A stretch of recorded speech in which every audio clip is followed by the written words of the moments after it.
Hello, and welcome to the Future of Tourism podcast. My guest today is the CEO and President of Longwoods International.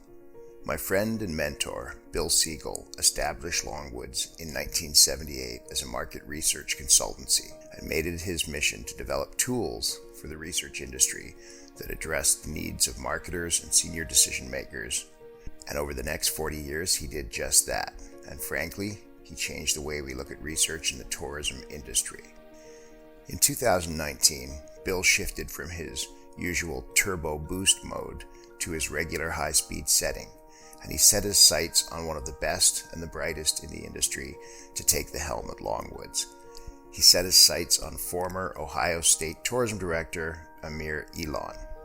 In this turbulent time, Amir is a coveted guest on CNBC, CNN, and MSNBC, among others, and a lead consultant with tourism bureaus and industry consulting groups around the world.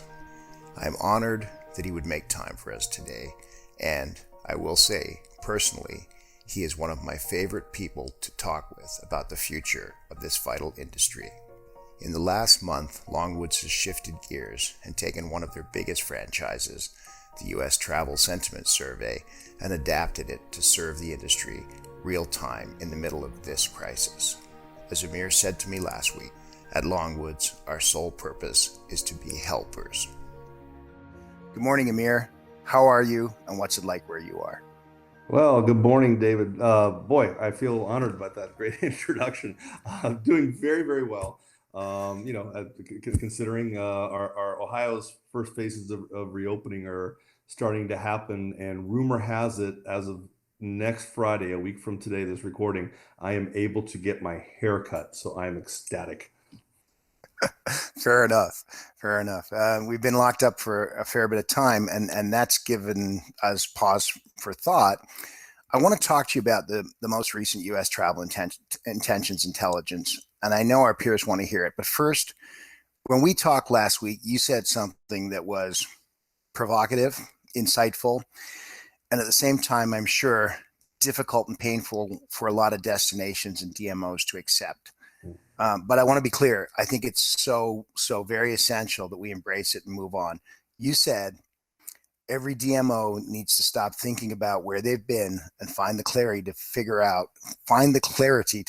where they need to go next. Yeah, absolutely. And I kind of had that epiphany moment. I was actually listening to a podcast with a old friend and colleague of mine who runs a mid-sized DMO in Mansfield, Ohio. His name is Lee Tassif, and he was talking about kind of how he's restructured his organization a few times over the last couple of decades, and he always said that it was always about the moment of clarity of figuring out where I need to go, and that was kind of my epiphany. And because so many colleagues that I speak with, so many DMO leaders in the industry, they keep asking about when they're going to get back to normal, when they can get back to the way they were. And it occurred to me, we need to stop thinking about that. It's about where's the road ahead lie, and how do we maximize that, and how do we, if we have to restructure, reorganize, rethink how we approach our mission moving forward. Yesterday happened. It's done. There's nothing we can do to change that. We don't need to go back there necessarily. We need to go forward. So that's the whole point. Well, you talk in your overview of the U.S. travel intentions data specifically about the need for a barometer, a pulse check on American travelers, and then you used a really interesting point to highlight that, and really you're talking about working in the data where figuring out where fear meets demand right now. Yeah. So talk to me at a fairly high level about the most recent intentions data, and explain that concept about fear meeting demand and how we work with that. Yeah, so in a quick nutshell, every week we are going to our Travel USA panel, which is the largest and longest ongoing study of American travelers. We're picking out 1,000 American travelers, and we're asking them a very simple 10-question questionnaire about their intentions to travel and their sentiments towards travel. One of the key, the $64,000 question is, do you plan to travel in the next 6 months? When we first started the very first survey on March 11th, I believe that was at a high of 87%. At the bottom happened right around the beginning of April, where we were at 65%, which again is still about 2/3 of Americans. Sounds good, but these are traveling Americans. So when 1/3 of them said, "I'm out," that gets your attention. And then we're 2 weeks after that, we started seeing ourselves going back up directionally. We went back up about 7 points, around 72%. But now, for the last 3 or 4 weeks, it's hovered flat, right around 70. It kind of hit a plateau. Mhm.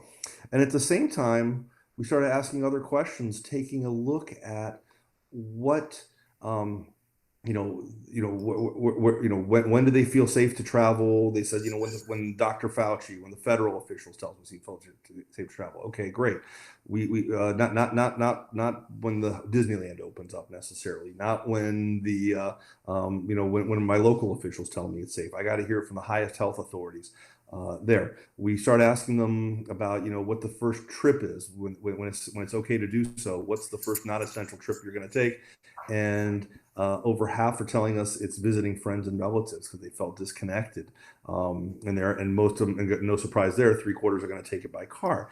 So when we see this pent up demand, but yet the intent is plateauing, this is unprecedented territory. David, you remember, I mean, whether it was the recession after the tech bubble collapse, whether it was after 9/11 and what happened there, or whether it was after during or after the Great Recession, the bubble of demand built and then released very quickly because, the economy uptick or people just started going again.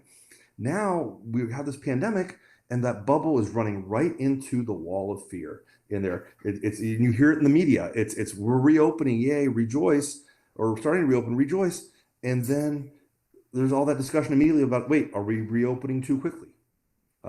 Wait, do I want visitors back in my community? Are they going to bring the disease in? We've all kind of sheltered in place. We've all adjusted to the concept of what's going on around us. Now that the playing field is going to be changed again, there's some fear and hesitancy, and we've never seen this before, not to this extent. So to drill into that, you're saying intent to travel is not gone. It's still high at 70%. I mean, we're used to being 85 or 90% in the next 6 months kind of travel. Right. So it's still high. You're talking about a reemergence where people do the prioritized travel model. They visit friends and relatives, they see mom, et cetera, et cetera. You're obviously talking about shorter distance traveling, road trips versus airplanes. But talk to me a little bit about the shift that needs to take place in destinations as they become receptive destinations for this. And I think you already touched on it when you said locals have a huge part to play in this. It's not, hey, can I open my destination? It's, hey, can I open my destination? How do the locals feel? What's the infrastructure like? Is the municipal government behind this? So talk a little bit about that, if you would, please. Yeah, absolutely. And I got to give credit to Destinations International, specifically Jack Johnson. For about the past 9 months, he's really been preaching about the need for destination organizations to make sure that the community understands that they are part of a shared community value. They are a means to achieve all the good ends that a community aspires to, right? And by playing their role in that community. And we've been doing for about the last year and a half, 2 years, a lot of resident sentiment research. And one thing we saw pre-COVID in all of this resident sentiment research is that there are simply in your communities, a lot of residents that don't have an opinion about the travel and tourism industry. You have your supporters, you have some naysayers, but there's this big middle segment of the neutrals or don't knows. And that's a problem. That tells me that in your community, you are not, when I'm seeing that, I don't see somebody who's got the community dialed in to what role tourism has and is part of being a shared community value. And all that means is that big group of neutral is waiting for a reason to be pro or anti, however the wind blows. And guess what? If you're not engaged right now, we know so many DMOs are going to be under attack for their budget right now, right? Because what every community leader, civic leader, anybody who's got budget purse strings to fill critical services is going to be saying, how do I fund police, fire, healthcare, or whatever the social safety net needs to be, whatever the basic expectations of citizens are in there. And if the lodging tax or whatever the funding model is not seen as a sacred cow, and the understanding isn't there that that money actually generates additional tax revenue above and beyond what that allocation is to help take care of, of these critical services there, we got some problems coming, people. And so what we've seen typically, the traditional DMO has done a great job. Now there's exceptions everywhere. There's some great examples out there of community engagement, but the average DMO typically, they're focused on their mission, telling their story outward. The inward story gets told to whoever holds the purse string, the county commissioner, the city council, the governor, what legislators, local legislators, occasionally local business leaders, to be a Rotary or whatever the venue or business council you sit on in there.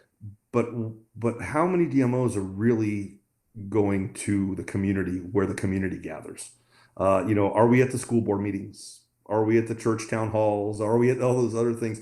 And we were already starting to counsel our clients on this beforehand. You need to begin that engagement strategy. Every DMO's, part of this pivot needs that every destination organization's engagement strategy for the year, part of their business plan, when they talk about engagement strategy, there has to be an engagement strategy for the local and the here and the now. And my prediction is those that already had a good local engagement strategy in place that were hitting at those layers are probably going to have an easier time of weathering the storm and being part of the discussion towards the solution of the local economies rebuilding versus being told how they're going to be part of the solution, which unfortunately will hit them in the pocketbook. Do you think we've reached that point where stakeholder engagement and destination alignment across a multiplicity of partners, well beyond tourism, civic partners, municipal partners, industry partners, industrial partners even, do you think we've reached the point where that argument is no longer being contested? I mean, in my heart, I hope it is, because I know it's good for tourism. But the entrenched model for the last decade seems to have resisted that learning. And I'm really impressed with the work we've managed to do as an industry in the last 5 years. And I think some very leading work, as you said, coming out of Destinations International. I think Destination Next and anyone who follows, the work we're doing at the Future Tourism Group knows that stakeholder engagement is paramount. And I thank the people who blaze the trail on that. But do you think that argument's finally done, that people are they going to retrench and try and articulate that it isn't important, or are we past that? I think we are. I think we are. If we're not at the tipping point, we're darn close to it. And we're seeing all kinds of indicators that are pointing that direction. I agree. There's been a lot of great foundational work done the last few years to that end. And let's face it. Who was it? Winston Churchill that said, "Never let a good crisis go to waste." I mean, what a great time! And one of the best things that could have happened to this crisis, right, is so many DMOs pivoted immediately and turned inward and said, how do we become a resource to our local businesses, our restaurants, and so forth, to the community, and all the great stories. I mean, I've been so inspired over the past couple months about the work that's been done by our tourism industry and our industry leadership, to just point ourselves inward and really get noticed. And I think you've done this successfully. Don't let it go to waste. Build upon that. Go run with it. And then again, the way reopening is starting to happen or will happen, that where the seal gets broken off of the containment of non-essential travel. It's going to begin local, right? It's going to begin local and regional. And I talked to so many destination organizations that are now preparing, have geared up. If they haven't started launching them already, they've got them in the can and ready to go for when it's appropriate to do so. To first remind the locals to get back out and about town. I'm in Columbus, Ohio right now. Experience Columbus is about to launch, that phase. And the first one, it's all about just getting our people out the door and back into local businesses, and then drive regional drive market, and then going into the next phase and so forth. And that's we can so take that, what we're doing, what we're starting to do and prepare to do, and let's educate the stakeholders on how we are part of that recovery, be at that table. And then again, the other good part of that is I'm hearing from so many states and so many other municipalities where the heads of the local tourism industry are actually being involved in the task forces. They have a seat at the table to help drive economic recovery. So we're the doers. We're used to being doers in this industry. We're a lot of type A personalities. We're not waiting to be told what to do. We're great at just seeing an opportunity and jumping on it, seizing it because nobody else is doing it. I'm going to do it. Keep doing that. Don't slow down. And I think we'll get hurt. Yes, there's going to be some pain. There's going to be some losers out of this. There's going to be some winners out of this. But I think the transformation, the mindset transformation, can be done. Well, I really appreciate that, and I think it's very helpful when you buckle down and take that approach to it. One of the things that I think we've all woken up to at some point during this crisis is, and I certainly had this moment, you wake up and you sit on the edge of the bed and you say, wow, I'm nowhere near as digital as I thought I was, and certainly nowhere near as digital as I thought I could be. And that goes the full spectrum. It's not just the delivery of messaging and communications from destinations. It's the research piece as well. I think there's a big wake up call to the industry, and not just in tourism, but everywhere. The tools we have at our fingertips have pretty much been in place in this shape and form for almost 10 years, and we haven't leveraged them. As we scramble to build local networks digitally, as we scramble to do food delivery, as we try to find newfound data sources, what do you see as the shift taking place now at destinations as they are we're forced to reduce budgets, B, redeploy resources elsewhere? What does that new digital reality opportunity look like? Yeah, obviously that old catchphrase, doing more with less, is going to be a reality for at least the next year or two for many DMOs. It's funny. About a year ago at this time, I sat at the Simple View Summit and in Phoenix, and I was on a panel of some very esteemed colleagues of the heads of some of the top research and data analytics firms in the industry, and it was kind of an open forum type of thing. And the moderator asked me about what are a couple things that you would counsel the entire industry to consider, and I said two things. I said, first of all, when the internet came out mainstream, we all built our first website, and then we all hired somebody to take care of that website on our staff, right? In there. When social media came out, we all of a sudden hired a social media coordinator that became a manager, then became a department, and so forth, to manage that internally. How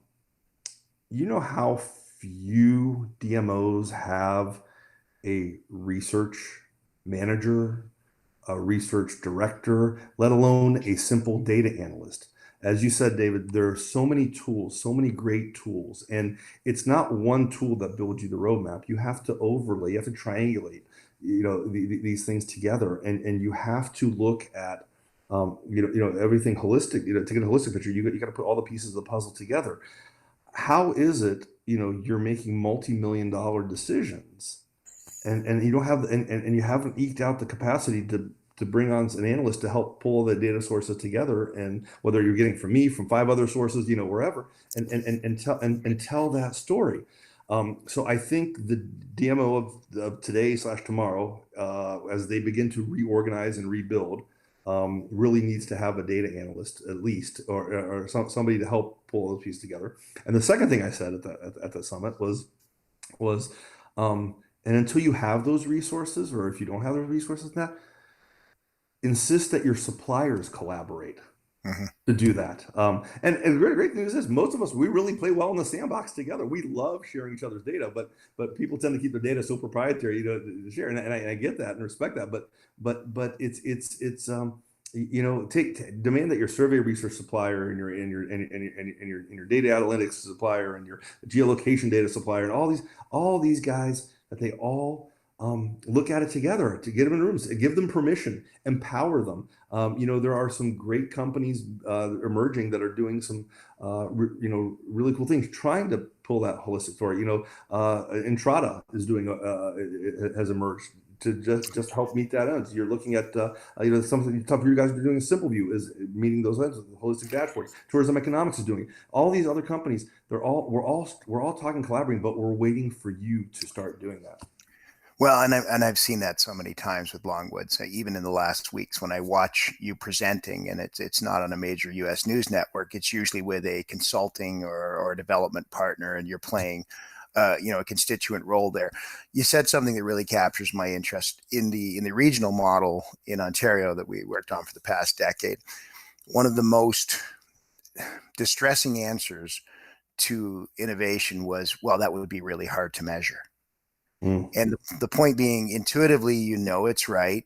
Small tests have shown you it's right. And then the next step is always to turn to your partners and sometimes turn to your Longwoods partners and say, how could we measure this? Not, oh, it's really hard to measure, let's not do it. But, and particularly in the value of social media and word of mouth, people have sort of abdicated this idea that we should measure it.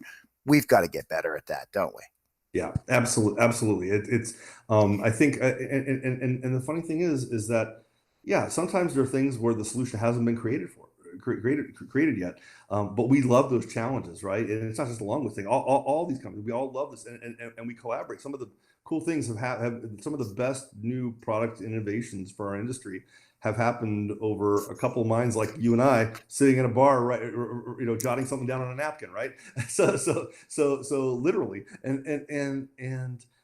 yeah, challenges. I think destination organizations sometimes get in the mindset that if they can't think of who does it, off the top of their head, or if there's a solution for that, or they sometimes the mind goes to immediately, well, if we had to do it, it would be way too expensive. We couldn't afford it anyway, so why bother? I'll go back to my DMO days. I had a mantra. I was working in state government. Every public tax dollar was scrutinized on a microscope. My mantra was, if we can't measure it, we don't do it. And thankfully most DMOs are now on that same mantra. But that's hard to say, like you said, because sometimes certain things, like, boy, how do I really know if that one little thing is working or not? Well, and that's imagination. I mean, it's a great story that just always enters my head when I think about challenging problems. Frank Borman from the Apollo program was asked why Apollo 1 had a fire on the pad and why they didn't figure it out and why it happened. And in the end, he turned to the U.S. Senate and said, we had a failure of imagination. We trained for every scenario there was in space. We knew how to fight fires, but we never considered that it could happen on the pad during testing. In some sense, you've got to imagine those crazy situations. And I want to talk about one piece of the work that you've done that I think has resonated around this industry for its incredible value and its eye-opening sort of new ground, and that's the Halo study. Every time I talk to somebody and I mention that I know you or Wild Bill, they always want to talk about the Halo study. How did that come to be? Well, about 5.5, 6 years ago, George Zimmerman, who at the time was the state tourism director for Travel Michigan, and one of the architects of the iconic Pure Michigan brand, retired. And Wild Bill was able to sweet talk him into failing at retirement and come join our team. And early on in his tenure with us, after a few weeks on the initial conversations, when George was taking a peek under the hood, the conversation came up about the correlation between tourism and economic development, and as always does. And we as destination marketers always inherently know, everybody wants to live and work in a place they'd like to play. That's not, Mara Gast has the famous, has the famous line that's been repeated a billion times. And Bill Geist for years has been saying, tourism is the tip of the economic development spear and so forth. But nobody ever put science behind it. And Mhm. George was able to bring those anecdotal stories of saying, interesting thing happened with the Pure Michigan campaign. After a few years into this, we started seeing, we started getting reports that that people from New York were buying second homes in Lake Michigan. Now, for years, people in Illinois or Chicago area or other places around there, were buying second homes around Lake Michigan, the west coast of Michigan there. But um, but from New York, why? Well, all of a sudden it's interested in New York, things like that. They started getting all kinds of other anecdotal tales like that. There had to be something behind that. So Wild Bill, always wanting to find a great solution. So he and George put their heads together and realized that it wasn't rocket science. We just needed to ask some questions a little different way, and we did, and we came up with the halo effect study. And it's we've replicated that over 100 times now, and in every single case, if you have an effective destination marketing campaign, it will not only increase the image of the destination as a place to visit, it will increase the image of the destination exponentially as a place to buy a second home, retire, send my kid to college, start a business, find a job, live, all those other economic development factors beyond tourism that economic development agencies are chasing every single day. Well, when you say that, it just really sets me off because I think about talking to Greg Oates about this idea that, destinations that are making purposeful networks are better equipped for this crisis, and also that their integration with their local community makes them great places to visit, and has that inherent safety that we look for in communities. Really, in the halo effect, we're talking about squeezing those two things together. The intent to travel is now inextricably linked to, is it a good community, and do I feel good there, and is it I think I would make the comparison in my mind. Is it like my community, and can I go to it and expect a similar level of safety and service? I think those two things are going to overlap even more. What do you see? Yeah, no, I see that more and more. Yeah, I think again, don't let a good crisis go to waste. As marketing dollars suddenly become scarce and so forth, I think you're going to see greater collaboration and a greater allowance for and recognition, if communicated properly, that the DMO really should be the brand manager for the destination in there, and that means a little closer work with the economic development agency that maybe we're used to. For years, the DMOs and the economic development guys spoke very different languages. Thankfully, I think over the past 7 to 10 years, we've seen a greater convergence. More and more, I see tourism at the table, these economic development roundtables and so forth. But there may, good or bad, there may likely be more cohabitation under one umbrella. Actually, my wife, I'm blessed. My wife is a DMO, so she lets me talk shop at the dinner table. And she runs a county DMO just outside of Columbus here, where the chamber and the CVB are both under the umbrella of the county economic development agency in there. Now, again, you can make arguments good or bad or whatever in there, but it ensures that tourism is at the table, and guess who the brand manager is. So I think you're going to see probably some more models like this emerging, just out of necessity and scarcity of resources. But I think, like you said at the beginning, this is a pivoting point. Well, and my experience is that you don't get a lot of destinations that just decide to be in tourism for the heck of it. They Right. do it because they see it as a significant contributor to their economic upside. Some of them are going to take it really hard in this crisis, but those that really believe it's part of the value for living in that destination are going to embrace it. But that brings up a question. So as tourism entities shift from management for marketing to more of a management role, there's things they need to add to their repertoire of activities that they aren't currently doing in some cases, and they need to bring those to the table. And one of them that stands out is the time for product development is now, especially while the fields lie fallow. So, great destinations, good bones, good DNA. How do you improve those products? Do you see any of that happening? Yeah, I think there will be an opportunity. I think some of the more innovative ones, the forward-looking DMOs, are definitely going to find themselves quickly amping up their product development game. The problem is the scarcity of resource. So I think what you're going to see is an enhancement of what we call the non-traditional partnerships, right? You're going to have to find some private sector partners there outside of the realm of tourism that will benefit from the same audience, but just for different purposes. So you're going to I think you're going to see those types of alliances having to be found and developed. And I think there's going to be again, I'm just excited. As I said earlier, I'm excited about the marketing that's about to come out in the next couple of years. I'm excited about the partnerships that are going to be emerging over the next couple of years. Well, and I think of your wife sitting at that table, and I'm just so happy when I see tourism and ECDEV elevated at the same level. I think there's a bit of a tendency in the past decade is ECDEV was the new shiny thing, and it received a lot of prominence. And I always ask my DMO, are you on speed dial with your mayor? And then if they say yes or no, that's one thing. And then I say, is the ECDEV officer on speed dial? And of course they are. And I think it's a bit of a disservice to probably what's one of the the most important pillars in local economic development, tourism.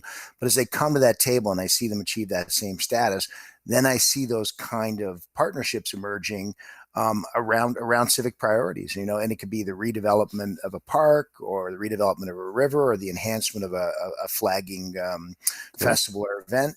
So we're already seeing it at a civic and DMO level, and we're seeing it more and more now at a public-private level. Is that your experience? Yes, I completely agree. I think this is there was already momentum gaining before the crisis. Right now, I just think it's going to increase exponentially. We are, we can rewrite the rule book. This is one of those unique moments where we can rewrite the rule book on how partnerships are formed, on how they're developed, and I think because it's crisis mode, people care less about histories. In our communities and our destinations, sometimes it's you're the new DMO head. You come into the community and immediately you hear, oh, you can't work with those guys over there because 10 years ago they tried to scuttle us and made a grab for our money or whatever. We can't work with those guys. All bets are off now. Forget that. History to forget. Like we said at the very beginning of this recording, right? Which was stop looking backwards. Who cares? That was yesterday. Who cares? Yeah. I think anybody who came up through the industry can empathize with your point there. Bill's vision was that there's a Longwoods that delivers tools that make this industry better. And I think, Longwoods and Bill and yourself have delivered on that consistently. What's in the works? Anything you want to talk about? The work we've been doing on resident sentiment over the past couple of years is going to be enhanced and continue. I think you're going to see, the barometer that we're doing right now every week with travel sentiment. You're going to see that evolve. I think we've learned a few things over the past couple months with this that we've kind of said, okay, that needs to go in the product development hopper. We'll see there. I think one of the most, and you and I have had this conversation before, one of the things that, as I said, what I said at the Simple View Summit last year, we're not waiting for our clients to tell us to collaborate. We have been doing that. We have worked very closely, very, very hard over the last few years, building relationships with the data analytics firms, the geolocation firms, and so forth. And you will see more collaborative programs coming out in the next year. I guarantee it. Okay, so you're telling me that the silly seasons of mergers and acquisitions might actually be slowing down? I don't know. It was interesting to watch for 4 years. I've seen things I've expected in the last couple of years. I've seen things that made me turn around and go, interesting. In there, and it's all good. I think obviously right now people don't have a lot of capital on hand, so it's probably going to put the brakes on for a little bit on some things. But you know what? There's opportunities there too when these things. All I can say is that there's even before this crisis, there's been a very collaborative environment emerging in the research and analytics area of our industry, and it's going to be only benefit to the DMOs and our clients. They're I think you're going to be very, very impressed at some of the solutions, and we've already been doing some of it. Some of you out there will know what we're talking about, but just can't announce certain things too soon. But there's a lot of good things happening. Well, and that commitment to creating tools. There's a number of your peers that share that. I know SimpleView shares that outlook with you, which is Yeah. we can get things done in this industry if we can put tools in the hands of the people who need them. I appreciate that. I appreciate it at Longwoods, at SimpleView, at all the rest of our industry partners. I admire so much of the work that's been going on out of DI and the stuff they've helped bring to the front. As we wind this up today, is there any closing thought you want to share? Not that anything you said isn't pithy enough for us to chew on for a week, but anything else? Well, first of all, again, thank you for having me, and thanks to SimpleView for. I know we've been great partners, and we're excited to do things with them. And I do also want to thank our weekly travel sentiment studies. Our partners at Miles have really been helpful because they've enabled us to give this data out to all the industry for free throughout this whole crisis. But I think my message to everyone is, I know it sounds very much like the old Mr. Rogers message about look for the helpers.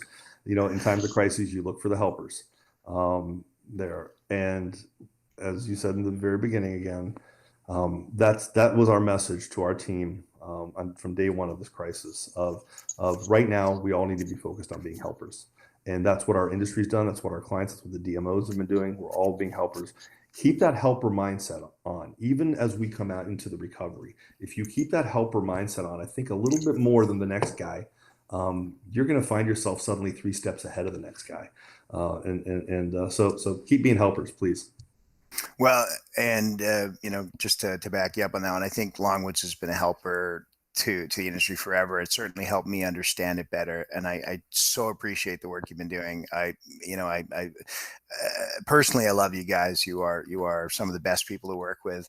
I look forward to the day that while Bill and I can sit at the back of a conference room and hackle you from the back seats. Again. Not that you've never done that before. Yeah, indeed. Amir, it's a real great pleasure, and thanks for all your work, and my best to you and your family, and we will be together soon. Thank you, David. Keep innovating. You guys are doing great work. Thank you so much.